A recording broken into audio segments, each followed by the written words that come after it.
Testa's always looking to be the best. We don't need to be the biggest, we just want to be the best.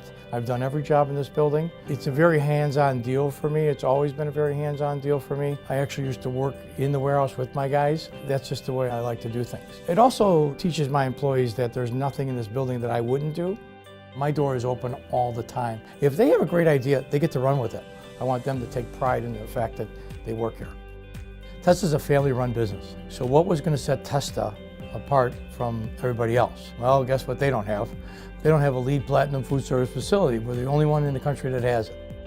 Everything is about payback when it comes to sustainability. A lot of government agencies and a lot of corporations did not want to put the time and effort into it because they could not get the payback within a certain period of time, usually 24 months. I knew that if I did it correctly, eventually those dollars would flow to the bottom line. And that's what this building does. I got the government to pass all the regulations, the city of Chicago.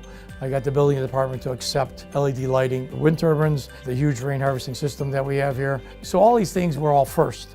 And I said, if anybody wants to build this building, they can build the whole building. I give them the plans for it. And everybody else that builds one is always going to be number two. Testa is always going to be number one. Well, my supply chain is every trucking company in the United States. I spend a lot of my day checking to see where my trucks are at in the country and then planning my supply that we have in the warehouse to make sure we know when the product is coming, how much of it is coming, and to make sure that we don't overbuy.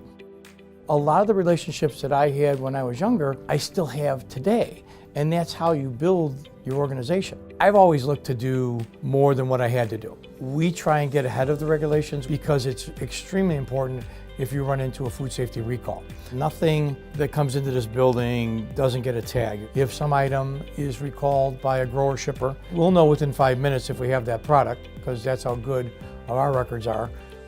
For us, the growth now becomes canned goods, frozen, meat, dry goods, all these different areas now. We always did them, but now it's becoming a huge part of our business. We are very, very, very fortunate. I got the right guys and they work for MB.